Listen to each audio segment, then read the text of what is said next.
हिंदी में यूपीएससी की तैयारी से संबंधित प्रोग्राम्स को देखने के लिए सब्सक्राइब करें study IQIAS Hindi. Hello students, क्या आप जानते हैं कि 21वीं शताब्दी के युद्ध केवल हथियारों से नहीं लड़े जाते। न्यूक्लियर बम और मिसाइलों से भी कहीं ज्यादा खतरनाक हथियार है टैलेंट और इंफॉर्मेशन। यानी कि वो वैज्ञानिक, इंजीनियर्स, डॉक्टर्स, IT एक्सपर्ट्स और रिसर्चर्स जो किसी भी देश को सुपर पावर बनाने का दम रखते हैं। अमेरिका और चीन के बीच में अब एक नई जंग छिड़ी है और वह है ग्लोबल टैलेंट वॉर की। वास्तव में एक तरफ अमेरिका है जिसने दशकों से H-1B वीजा जारी करने के साथ साथ भारत जैसे देशों से पूरी दुनिया का टैलेंट अपने देश में खींचा, और दूसरी ओर जैसे ही डोनाल्ड ट्रंप आते हैं उन्होंने इस वीजा पॉलिसी के द्वारा रास्ते बंद कर दिए, ग्लोबल टैलेंट के अमेरिका आने के रास्ते बंद कर दिए। चाइना दूसरी तरफ है जो कि इस मौके को अपने लिए एनकैश करना चाहता है और इसी दौरान उसने अपना तुरुप का इक्का चला है और वो है के वीजा। वास्तव में आज की इस वीडियो में हम समझेंगे कि ट्रंप का H-1B पर ब्रेक इतना बड़ा झटका क्यों है, चाइना के लिए के वीजा एक अपॉर्चुनिटी क्यों है, भारत के लिए और भारत के टैलेंट के लिए आगे के क्या रास्ते हैं और किस प्रकार ये भारत की आगे आने वाली रणनीतियों को प्रभावित करेगा। तो आज के इस वीडियो में इसी पर हम डिटेल में चर्चा करेंगे। वास्तव में इंडिया टुडे की न्यूज़ है, amid H-1B visa chaos China bets for new K visa to woo global talent from October 1, यानी कि 1 अक्टूबर से चाइना शुरू कर रहा है अपनी के वीजा को। क्या होगा इसमें, इसको डिटेल में समझते हैं। शुरू करने से पहले मैं आपको अपना टेलीग्राम चैनल बताता हूं, यूपीएससी मेंटोर पंकज सर। इस टेलीग्राम चैनल को ज्वाइन कर लीजिए और यहां पर आपको मेरे द्वारा दिए जाने वाले सभी वीडियोस के लिंक मिल जाएंगे जिन्हें आप तुरंत देख सकते हैं। साथ ही साथ आपके करंट अपडेट्स और बाकी सारी सुविधाओं को इसी टेलीग्राम चैनल पर मेरे द्वारा दिया जाएगा। चलिए इसके बैकग्राउंड में चलते हैं और शुरुआत करते हैं। नंबर 1 बात, सबसे पहली बात, H-1B वीजा जो है वो अमेरिका का सबसे बड़ा ब्रेन गेन टूल था।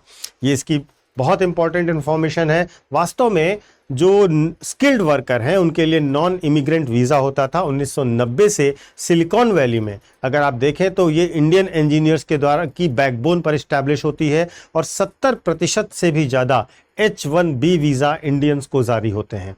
इसका एडवांटेज ये मिला कि अमेरिका जो है वर्ल्ड का ग्लोबल इनोवेशन कोर एरिया बन गया, मोनोपोली बन गई अमेरिका की ग्लोबल इनोवेशन में। लेकिन इसके बाद डोनाल्ड ट्रंप की सरकार बनती है और उन्होंने अमेरिका फर्स्ट की पॉलिसी अपनाई।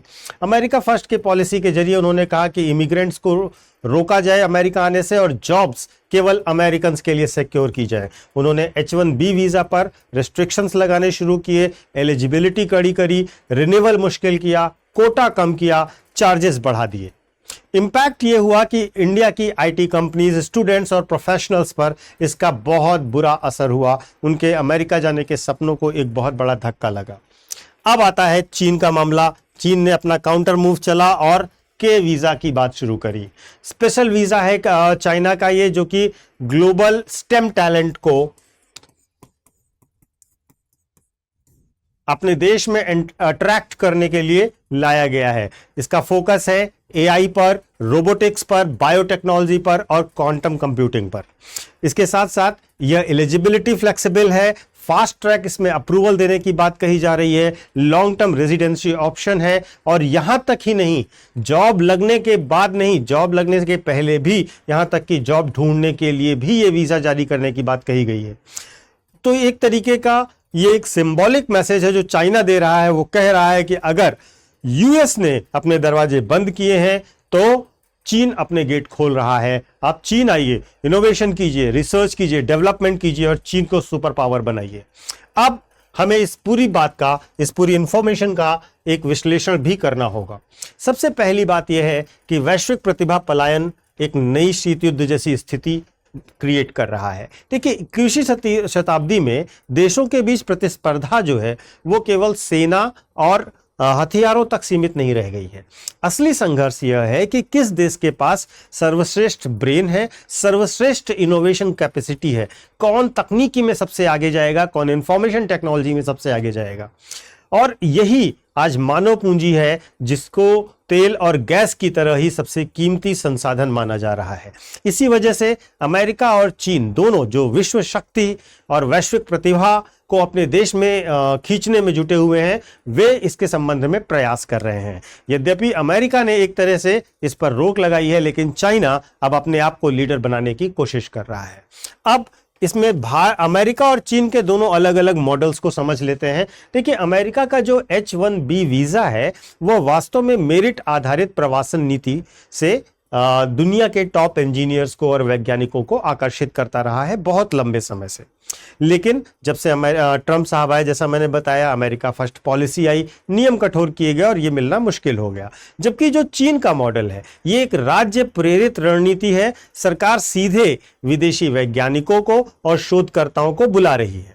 यह बेहद लचीला है, आकर्षक ढांचा है, इसे बहुत तेजी से अप्रूवल दिए जा रहे हैं। लंबे समय तक रहने की सुविधा के साथ साथ बड़ी रिसर्च फंडिंग का भी वादा किया जा रहा है।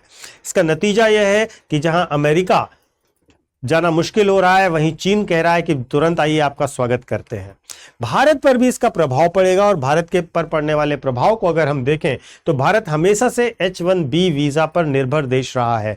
लगभग 70% से अधिक H-1B वीजा भारतीय लेते रहे हैं। अमेरिका में रास्ते बंद होने और चीन में टैलेंट के रास्ते खुलने से भारतीय टैलेंट के सामने यूएस बनाम चाइना का ऑप्शन खड़ा हो गया है। इससे भारत के सामने ब्रेन ड्रेन की समस्या और ज्यादा बढ़ सकती है। यदि हमारे श्रेष्ठ इंजीनियर्स, डॉक्टर्स, रिसर्चर्स विदेशों में ही बसते रहेंगे तो भारत की नवाचार क्षमता और साथ साथ आर्थिक प्रगति पर भी बहुत बुरा असर पड़ेगा। इसमें जियोपॉलिटिकल एंगल भी है, उसे भी हमें समझना चाहिए। देखिए, अमेरिका का डर यह है कि यदि टैलेंट बाहर चला गया तो उसकी इनोवेशन लीडरशिप खतरे में पड़ जाएगी। जबकि चीन की महत्वाकांक्षा यह है कि बीजिंग, शंघाई और शेंगझेंग जैसी जगहों को न्यू सिलिकॉन वैली की तरह डेवलप किया जाए। वीजा नीति अब सॉफ्ट पावर का एक नया वेपन बन गई है, एक नया हथियार बन गई है। इसका असर केवल अर्थव्यवस्था पर नहीं बल्कि टेक्नोलॉजिकल सुप्रीमेसी पर और वैश्विक नेतृत्व पर भी अवश्य पड़ेगा। इस तरह से अगर हम देखें तो अमेरिका और चीन की नीतियां केवल इमिग्रेशन या जॉब मार्केट तक ही सीमित नहीं है, बल्कि यह 21वीं शताब्दी के भविष्य की भू राजनीति को तय करने के लिए भी एक निर्णायक मोर्चा बनने जा रही हैं। इसके बाद हमें यह भी समझना चाहिए कि इसके संबंध में हमारे पास क्या डेटा है, क्या केस स्टडीज हैं, कैसे उदाहरण हैं जिनसे हम इस बात को और व्यापक तरीके से समझ सकें। तो सबसे पहले विश्व स्तर पर प्रवासन और अर्थव्यवस्था को अगर हम देखें तो वर्ल्ड बैंक की एक रिपोर्ट के अनुसार अगर हम देखें तो विकसित देशों की जो जीडीपी होती है उसका 10 से 15% योगदान स्किल्ड माइग्रेशन का होता है। वे लोग जो दूसरे देशों से आए हैं उनका 10 से 15% तक योगदान होता है। इसका मतलब साफ है कि अगर कोई देश ज्यादा से ज्यादा प्रतिभाशाली लोगों को अपनी तरफ आकर्षित करेगा तो उसकी अर्थव्यवस्था और नवाचार क्षमता उतनी ही तेजी से आगे बढ़ेगी।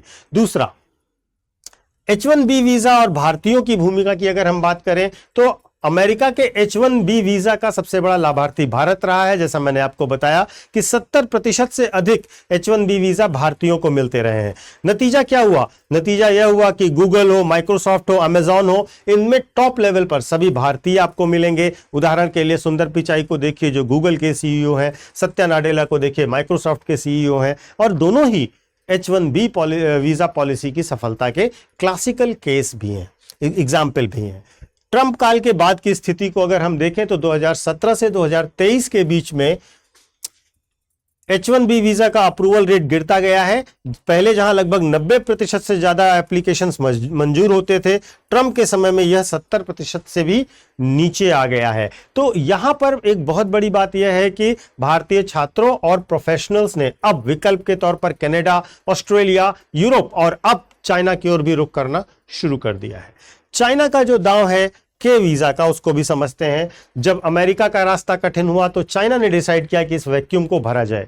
के वीजा के तहत वो AI, robotics, biotechnology, quantum computing, defence technology, इन सारे के विशेषज्ञों को टारगेट कर रहा है और उन्हें अपने देश में बुला रहा है। यह वीजा केवल रिसर्च फंडिंग, लैब असेस और लंबी अवधि के रेजिडेंसी के लिए ही नहीं बल्कि वहां पर सुविधापूर्वक अपने रिसर्च करियर को आगे बढ़ाने के लिए भी दिया जा रहा है।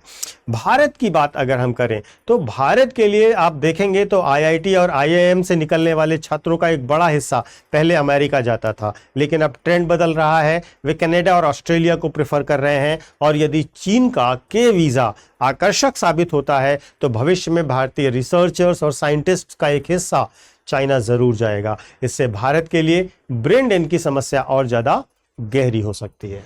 तो इंडिया पर पड़ने वाले प्रभाव को थोड़ा डिटेल में देख लेते हैं। पहली बात, प्रतिभा रोकने के लिए भारत को सबसे पहले महत्वपूर्ण यह है कि प्रतिभा रोकने के लिए नीति बनानी होगी, बेहतर सैलरी, रिसर्च की सुविधा और अवसर उपलब्ध कराना होगा। दूसरा, शोध और नवाचार में भारत को निवेश करना पड़ेगा, अपने जीडीपी का एक बहुत बड़ा हिस्सा। डायस्पोरा का लाभ लेना होगा, रिवर्स ब्रेन ड्रेन की हमें पॉलिसी अपनानी होगी। एनआरआई टैलेंट को भी भारत में वापस आकर्षित करना होगा। अंतर्राष्ट्रीय सहयोग भारत को करना होगा, जहां पर अमेरिका और चीन दोनों के साथ साथ समझौते और टैलेंट मोबिलिटी एग्रीमेंट्स करने की आवश्यकता होगी। अगर हम रिसर्च और कौशल विकास की बात करें तो आईआईटी, आईआईएम और एम्स को और ऑटोनॉमी देनी होगी और रिसोर्सेज भी देना होगा। ब्रेन गेम की ओर बढ़ना होगा भारत को, जिससे भारत ग्लोबल इनोवेशन हब की और बनने की दिशा में काम कर सके। तो इस तरह अगर हम देखें तो ग्लोबल टैलेंट वॉर जो है वो केवल अमेरिका और चीन की लड़ाई नहीं है, यह उस भविष्य की लड़ाई है जिसमें यह तय होगा कि अगली बड़ी इकोनॉमी, अगली बड़ी वर्ल्ड पावर कौन होगी, अगली सबसे बड़ी टेक सेवी इंडस्ट्री कौन सी होगी। अमेरिका के ट्रंप साहब के H-1B वीजा रिस्ट्रिक्शंस ने अमेरिका की मोनोपोली को कमजोर किया है, और चाइना का K-1 वीजा वह मास्टर स्ट्रोक है जो उसे एक नया एज दे सकता है। तो भारत के सामने दो रास्ते हैं। पहला, यदि हम टैलेंट खोते रहेंगे तो ब्रेन ड्रेन भी झेलते रहेंगे। दूसरा, हम ऐसा माहौल बनाएं कि हमारा टैलेंट हमारे देश में रहे और दुनिया को भारत का टेक्नोलॉजी हब बनाए। तो 21वीं शताब्दी के सबसे बड़े हथियार यानी कि मानव पूंजी पर भारत को निवेश करना बहुत महत्वपूर्ण है। भारत को भी इस दिशा में कदम उठाने चाहिए। इस प्रकार आपने इस पूरे वीडियो में पूरी एनालिसिस को समझा। अब एक छोटा सा अनाउंसमेंट है जहां पर हम आपसे बात करेंगे 2027 के यूपीएससी बैच की। यह प्रतिज्ञा प्लस P2I फाउंडेशन बैच है जो सितंबर का इवनिंग बैच है। यह हिंदी, इंग्लिश और इंग्लिश में अवेलेबल है और 24 सितंबर यानी आज तक ही अवेलेबल है। और यह नवरात्रि सेल के अंतर्गत बैच दिया जा रहा है। इस नवरात्रि सेल में जब आप अपना बैच ज्वाइन करेंगे तो आपको यह फीस बहुत ही मिनिमम डिस्काउंट, बहुत ही मिनिमम फीस पर पड़ेगी। आपको बहुत बड़ा डिस्काउंट दिया जाएगा, और वो डिस्काउंट कब दिया जाएगा, जब आप पीके लाइव कोड का इस्तेमाल करेंगे। तो जैसे ही आप पीके लाइव कोड का इस्तेमाल करेंगे, आप स्टडी IQ का कोई भी कोर्स या कोई भी बैच लेते हैं, आपको मैक्सिमम डिस्काउंट ऑटोमेटिकली मिल जाएगा। डिटेल जानकारी आप हमारे ऐप पर या वेबसाइट पर जाकर के अपने बैच के रिगार्डिंग प्राप्त कर सकते हैं, या फिर नंबर जो नीचे डिस्प्ले हो रहा है उस नंबर पर कॉल करके भी आप अपनी डिटेल्स जो भी आपको चाहिए वहां से प्राप्त कर सकते हैं। Thank you so much. Study IQ IAS, आपका सिलेक्शन हमारा मिशन।